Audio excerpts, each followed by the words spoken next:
नमस्कार, India news देख रहे हैं आप। आपके साथ मैं अभिषेक पांडे और बुलेटिन की शुरुआत बड़ी खबर के साथ करेंगे। चीन के दौरे पर बांग्लादेश के मुख्य सलाहकार मोहम्मद यूनुस है। ये बड़ी खबर निकलकर जो सामने आई है। और चीन के राष्ट्रपति जिनपिंग से मुलाकात करेंगे मोहम्मद यूनुस। चीनी राष्ट्रपति शी जिनपिंग के साथ द्विपक्षीय वार्ता करेंगे। बांग्लादेश में निवेश व्यापार बढ़ाने पर चर्चा और चीन से कर्ज हासिल करना चाहता है बांग्लादेश। ये बड़ी खबर है जो इस बीच सामने आ रही है। तो मोहम्मद यूनुस जो है वो चीन के दौरे पर है और चीन के राष्ट्रपति जिनपिंग से मुलाकात करेंगे यूनुस। चीनी राष्ट्रपति शी जिनपिंग के साथ द्विपक्षीय वार्ता होगी। बांग्लादेश में निवेश व्यापार बढ़ाने पर चर्चा होगी।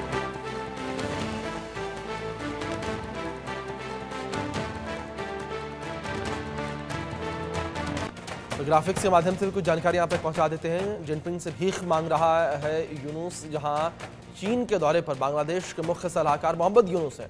बांग्लादेश में फिर से तख्तापलट की चर्चा के बीच चीन में मोहम्मद यूनुस हैं और चीन के राष्ट्रपति शी जिनपिंग से मुलाकात करेंगे मोहम्मद यूनुस। ये मुलाकात काफ़ी अहम बताई जा रही है।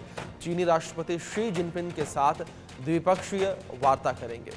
बांग्लादेश में निवेश व्यापार बढ़ाने पर भी चर्चा की जाएगी और चीन से कर्ज हासिल करना चाहता है बांग्लादेश। चीन की बड़ी कंपनियों के प्रतिनिधियों के साथ भी मोहम्मद यूनुस बैठक करेंगे और चीन ने बांग्लादेश की आर्थिक मदद बदले की शर्त रखी है और चीन ने बांग्लादेश के सामने वन चाइना पॉलिसी की शर्त रखी है।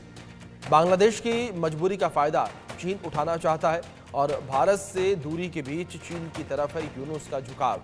बांग्लादेश का झुकाव भारत से हटकर अब चीन की तरफ होता नजर आ रहा है और मोहम्मद यूनुस का दोहरा चरित्र जो है वो लगातार देखने को मिल रहा है।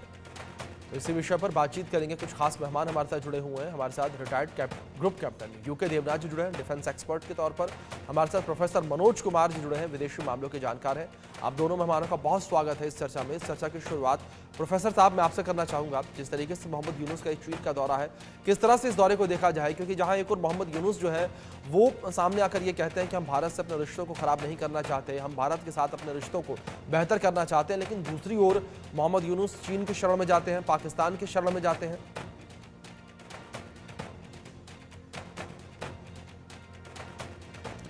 मनोज जी, आपका डिवाइस शायद म्यूट है। आवाज आ रही है मेरी? जी जी, आवाज आ रही है अभी? जी मनोज जी, आपकी आवाज आ रही है हम तक।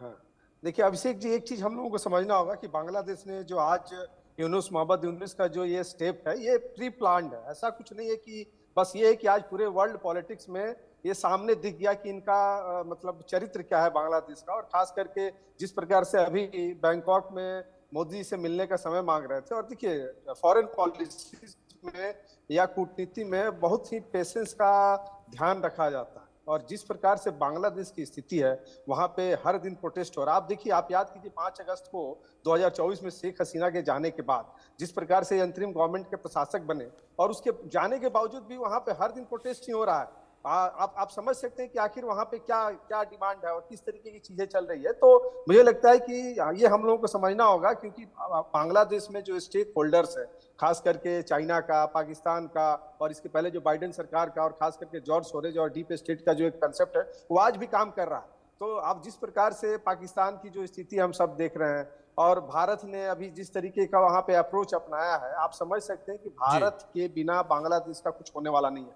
आज 4100 किलोमीटर टच करता है भारत को और 5 स्टेट भारत के साथ सटा हुआ है भारत का। तो आप समझ सकते हैं कि भारत की क्या स्थिति है। एक तरफ वो चावल की डिमांड करते हैं भारत के साथ और दूसरी तरफ चाइना के साथ जाते हैं। तो एक इतिहास रहा है, चाइना के साथ जो भी देश गए हैं उनकी स्थिति क्या है। श्रीलंका आपके सामने है, नेपाल आपके सामने है, पाकिस्तान की स्थिति हम लोग देख रहे हैं। तो बांग्लादेश भी उसी रास्ते पे जा रहा है। और जिस प्रकार से वहां पे बांग्लादेश आर्मी के खिलाफ जो प्रोटेस्ट हो रहा है, कल तक वही छात्र आंदोलन जो वहां पे सपोर्ट में आके बांग्लादेश वहां शेख हसीना को जाना पड़ा, और आज वही छात्र मूवमेंट के नाम पे जिस प्रकार से वहां के आर्मी को एक तरीके से एक्सपोज किया जा रहा है और उनके खिलाफ एंटी नेशनल की बात की जा रही है। तो आप समझ सकते हैं कि वहां पे जिहादी जो मानसिकता, जो रेडिकलाइजेशन है, जो फंडामेंटलिस्ट है, वो किस तरीके से जड़ बना चुके हैं और यूनिस उसको रिप्रेजेंटेशन कर रहे हैं और उसी जी के तहत आज वो चाइना के पास गए हैं और नो डाउट इसमें चाइना का क्या रोल होता है आने वाले समय में भारत को भी बड़े गहनता से देखना होगा, क्योंकि हम सब जानते हैं कि चाइना आज जिस प्रकार से अमेरिका के में ट्रम्प के आने के बाद से जो चाइना का जो जिस तरीके से एक्सपोज हुआ है, और अभी तुलसी गाबार्ड जब बांग्लादेश का जो विजिट हुआ था उसके बाद से अमेरिका ने जो स्टैंड लिया है, आप समझ सकते हैं कि जो भी इनको इनपुट मिलता था, जो भी इकोनॉमिक सपोर्ट मिलता था, तो सारे बंद हो चुके हैं। जी तो बहुत ही बुरी स्थिति है बांग्लादेश की। अब इसमें चाइना का क्या अप्रोच होता है और कैसे बार्गेन करता है, और चाइना का इतिहास हम सबको पता है कि चाइना के बिल्कुल साथ जो भी देश के है आप एग्जाम्पल है, तो ये एक इस चीज को भी ध्यान में रखने की जरूरत बिल्कुल मनोज जी, देखना बड़ा दिलचस्प रहेगा कि किस तरीके से बार्गेन चीन यहाँ पर करता नजर आता है। मैं मेहमानों का रुख करूंगा, लेकिन इस बीच एक बड़ी खबर सामने आ रही है, उसका रुख कर लेते हैं। चीन से आर्थिक मदद पाने पर बांग्लादेश का जोर है, ये बड़ी खबर निकलकर सामने आ रही है। चीन से आर्थिक मदद पाने पर बांग्लादेश का जोर है और चीन ने बांग्लादेश के आर्थिक मदद के बदले शर्त रखी है। चीन ने बांग्लादेश के सामने रखी है वन चाइना पॉलिसी की शर्त। बांग्लादेश की मजबूरी का फायदा चीन उठाना चाहता है और भारत से दूरी के बीच चीन की तरफ यूनुस का झुकाव जो है वो देखने को मिल रहा है। ये बड़ी खबर है जो इस बीच निकलकर सामने आ रही है। तो हमारे साथ खास मेहमान लगातार बने हुए हैं, सीधे उनका रुख करेंगे चर्चा के लिए। देवराज जी, मैं आपका रुख करूंगा। जिस तरीके से चीन बांग्लादेश रक्षा सहयोग देखने को मिल रहा है यहाँ पर, भारत के लिए कितना गंभीर सुरक्षा खतरा इससे पैदा हो सकता है, क्योंकि एक ओर पाकिस्तान तो दूसरी ओर अब बांग्लादेश। हाँ अभिषेक, मोहम्मद यूनुस का जो विजिट है चीन में, शी जिनपिंग से मिलेंगे, काफी इंपॉर्टेंट है बांग्लादेश के लिए और भारत के लिए भी। जी भारत का एंगल ऐसे बन जाता है कि चीन जो है बांग्लादेश से काफी सारी व्यापार करता है। मौजूदा हालत में चीन और बांग्लादेश का व्यापार 25 बिलियन डॉलर है। बहुत बड़ा व्यापार होता है बांग्लादेश और चीन के बीच में। अगर हम इसका तुलना भारत के साथ करें तो भारत के साथ बांग्लादेश का व्यापार करीबन 14 बिलियन डॉलर होता है। यानी बांग्लादेश भारत के मुकाबले करीबन डबल, हिस्टोरिकली, ये जी पिछले एक साल की बात नहीं, हिस्टोरिकली 1971 में जब बांग्लादेश आजाद हुआ तब से ही लगातार बांग्लादेश का व्यापार चीन के साथ बनिस्बत भारत ज्यादा रहा है, डबल रहा है हमेशा। हाँ, चीन जो है बांग्लादेश के ऊपर कुछ दबाव डालेगा। आपने वन चाइना पॉलिसी की बात की। देखिए, चीन जो है वो हमेशा चाहता है कि दुनिया ताइवान को एक इंडिपेंडेंट कंट्री ना माने। चीन हमेशा दावा करता रहता है कि ताइवान जो है चीन का ही एक टूटा हुआ या भगोड़ा प्रांत है। जी और चीन, शी जिनपिंग ने चीन के लोगों से, चाइनीज कम्युनिस्ट पार्टी से और पोलिट ब्यूरो से दावा किया है कि उनके 100 साल के अंदर यानी 2049 तक वो ताइवान को चीन में विलय कर लेंगे। तो जो भी देश का राष्ट्र प्रमुख वहां जाता है, खासतौर से छोटे छोटे देशों के राष्ट्र प्रमुख जब जाते हैं, तो वो उनसे बोलते हैं वन चाइना पॉलिसी माननी पड़ेगी। इसका मतलब ये क्या होता है? इसका मतलब ये होता है कि बांग्लादेश अब से ताइवान के साथ कोई डिप्लोमेटिक रिलेशन नहीं रखेगा। जैसे कि बांग्लादेश ताइवान को ढाका में ताइवान की एम्बेसी को चलाने नहीं देगा, इसी तरह से बांग्लादेश ताइवान से बांग्लादेश की एम्बेसी को हटा देगा। जी ऐसा दुनिया के कई छोटे छोटे देश करते हैं, लेकिन इससे फर्क कुछ खास नहीं पड़ता। वो व्यापार जो है पृष्ठभूमि में चलता रहता है। हाँ, हमारा बहुत बड़ा कंसर्न ये है कि क्या चीन बांग्लादेश के रास्ते नॉर्थ ईस्ट में आतंकवादी गतिविधियों को फैलाने की कोशिश करेगा? ऐसा चीन ने 80 के दशक में बहुत जोर शोर से किया था, जब नागालैंड, मणिपुर वाले इलाके में नॉर्थ ईस्ट में बड़े जोर शोर से आतंकवादी गतिविधियां फैलाई जाती थी चीन द्वारा बांग्लादेश के रास्ते से। जी जब जब भी बांग्लादेश में शेख हसीना की सरकार आई है, वो चीन की इन गतिविधियों को नजरअंदाज करती रही है। जी लेकिन जब जब शेख हसीना की सरकार बांग्लादेश में आई है, उन्होंने बांग्लादेश की जमीन का इस्तेमाल भारत विरोधी गतिविधियों के लिए उत्तर पूर्व में नहीं होने दिया। जी एक और बहुत बड़ा मुद्दा रहेगा तीस्ता रिवर बेसिन जो है। मैं दर्शकों को बता दूं कि तीस्ता नदी जो है वो सिक्किम, भूटान की तरफ से चालू होती है, फिर पश्चिम बंगाल के उत्तर पश्चिम बंगाल से बहते हुए बांग्लादेश में जाती है। तो बांग्लादेश जो है वहां पर बड़े इंफ्रास्ट्रक्चर प्रोजेक्ट्स बना रहा है फ्लड कंट्रोल के लिए। तो वहां पे बांग्लादेश का आकलन है कि करीबन $2 बिलियन खर्चा होगा, यानी आप समझिए 18,000 करोड़ रुपया उस प्रोजेक्ट जी पर। जी भारत ने भी पहल की है कि भारत बांग्लादेश को तीस्ता रिवर बेसिन प्रोजेक्ट में मदद करेगा। चीन भी पेशकश कर रहा है। जी लेकिन क्योंकि बांग्लादेश को ऐसा लग रहा है कि चीन का जो इंजीनियरिंग ड्राइंग है और फाइनेंशियल टर्म्स है वो ज्यादा बढ़िया हैं, तो बांग्लादेश चीन की तरफ तीस्ता रिवर रीडेवलपमेंट उसके चक्कर में ज्यादा जा रहा है। एक छोटा सा डेफिनेटली बात है कि बांग्लादेश में सेंट मार्टिन आइलैंड है, बर्मा बॉर्डर के पास, कॉक्स बाजार के पास, और उस आइलैंड पर अमेरिका की भी नजर है, उस आइलैंड पर चीन की भी नजर है। अमेरिका सेंट मार्टिन पर कब्जा करना चाहता है, वहां से अपने रेकनेसेंस ड्रोन को शायद चीन के विरुद्ध उड़ाना चाहता है। और इसी तरह से चीन भी सेंट मार्टिन पर अपना कब्जा मतलब लीज पर लेना चाहता है, क्योंकि शायद चीन वहां से अपनी जासूसी गतिविधियां करना चाहता है उड़ीसा कोस्ट पर। मैं दर्शकों को बता दूं कि उड़ीसा कोस्ट में ही जैसे चांदपुर टेस्ट रेंज है, आईटी इंटीग्रेटेड टेस्ट रेंज है, आईटीआर डीआरडीओ का, जहां से हम अपनी रॉकेट्स और मिसाइलों का परीक्षण करते हैं। तो शायद चीन सेंट मार्टिन को 99 ईयर्स लीज पर लेके वहां से उड़ीसा कोस्ट पर हमारी जो रॉकेट और मिसाइल डेवलपमेंट की गतिविधियां उस पर नजर रखना चाहेगा। लेकिन अभिषेक, भारत जी सरकार, हमारी इंटेलिजेंस एजेंसीज ने और विदेश मंत्रालय ने कड़ी नजर रखी हुई है, और शायद फाइनली भारत विरोधी अगर कोई गतिविधि होती है तो हम उसको कंटेन कर लेंगे, बिल्कुल सीमित बिल्कुल कर लेंगे। जी। बिल्कुल देवनाथ जी। प्रोफेसर मनोज जी, आपका रुख करूंगा मैं। और जिस तरीके से मोहम्मद यूनुस की चीन की यात्रा है, क्या मोहम्मद यूनुस की चीन की यात्रा से भारत और बांग्लादेश के बीच जो संबंध है, इन संबंधों में कोई परिवर्तन देखने को मिलेगा? देखिए, बिल्कुल बिल्कुल, अभी कैप्टन साहब जो बता रहे थे जो जियो पॉलिटिक्स का, आप समझिए कि स्ट्रेटेजिक जो लोकेशन है बांग्लादेश का वो बहुत ही जी इंपॉर्टेंट है, और उसमें जी बहुत सारे स्टेक होल्डर्स हैं। चाइना ऑलरेडी है, अमेरिका का जो डीप स्टेट है वो है, और जो कि एक नारकोटिक्स जो इस तरीके की जो ग्रुप है वो इसमें इन्वॉल्व है। फिर से आप देख सकते हैं जो जो चर्च जो है उसका भी इन्वॉल्वमेंट है, जो सेंट मार्टिन की जो बात कर रहा है। तो आप समझ सकते, नीचे बे ऑफ बंगाल है, तो ये बहुत ही स्ट्रेटेजिक लोकेशन है। पाकिस्तान का स्थिति खराब हो चुका है, और चाइना ने जिस प्रकार से बांग्लादेश के साथ अभी जो अब आगे क्या होने वाला है इस पर हम सबकी नजर है। लेकिन इससे भारत और बांग्लादेश के बीच में आप देखिए कि पिछले 10 सालों में मोदी जी के आने के बाद से जो सरकार बनी है, आप देखिए नॉर्थ ईस्ट का जो डेवलपमेंट हुआ है, जिस तरीके से एक मेन स्ट्रीम से उनको जोड़ा गया है, वो एक बहुत ही बड़ा अचीवमेंट है मोदी गवर्नमेंट।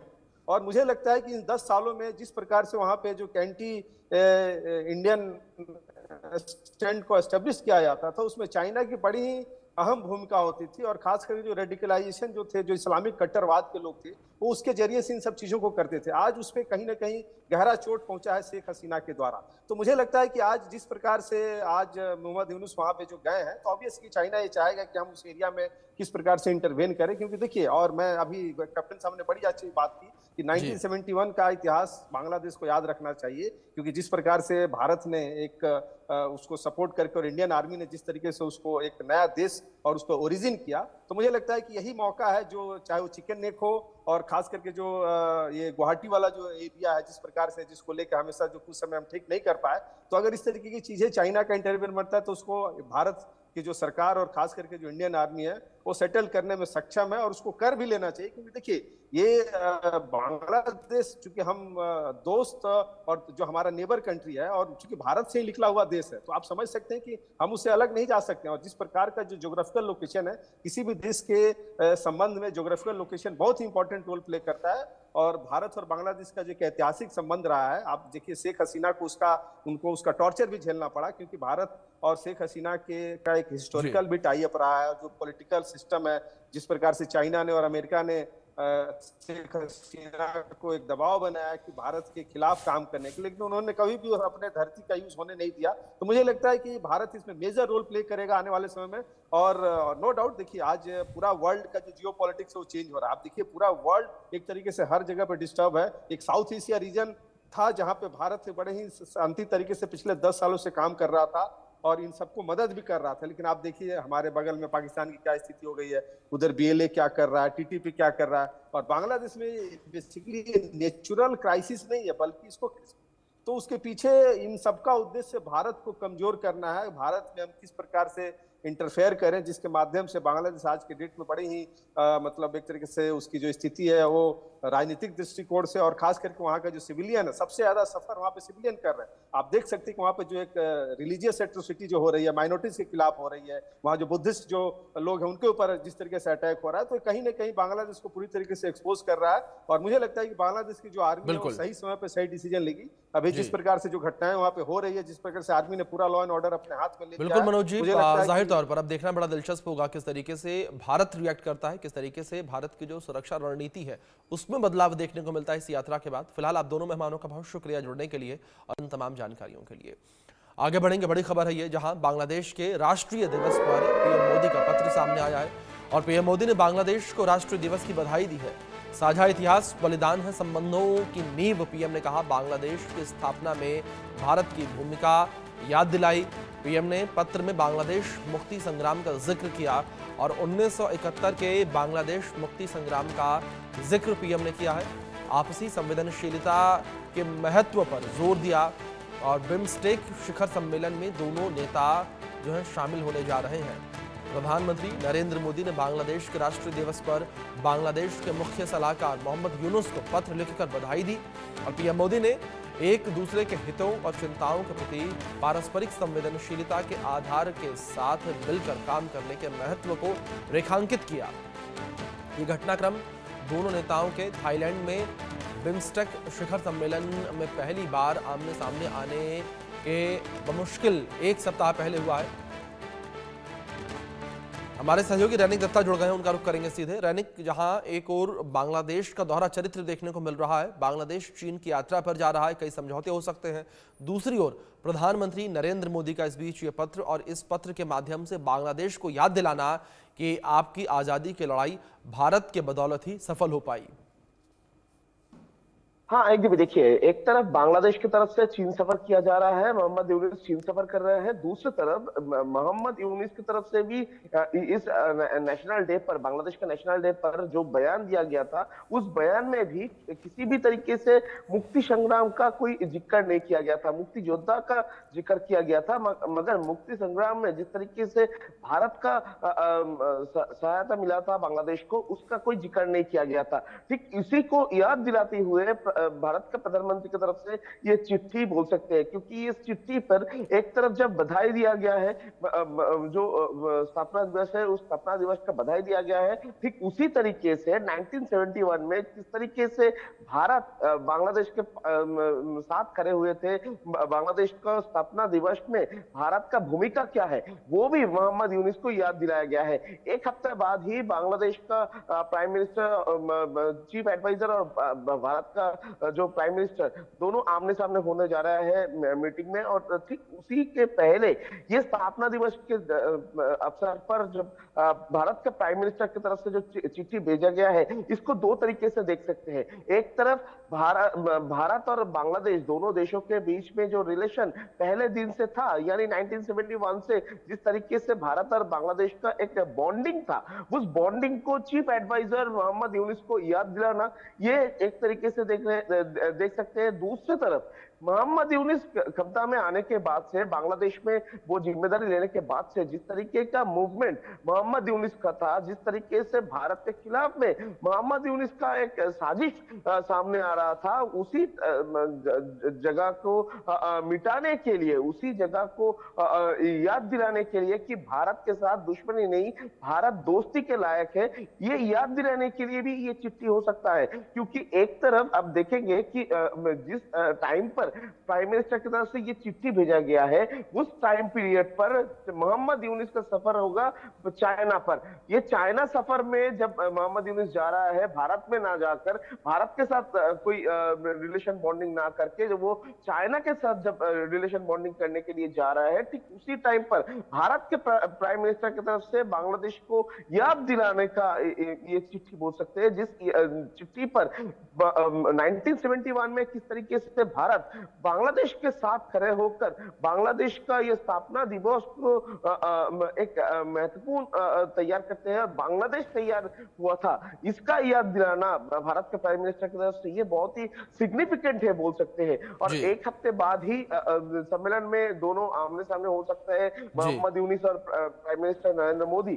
ठीक उसी के पहले इस तरीके का जो चिट्ठी, ये चिट्ठी बहुत ही सिग्निफिकेंट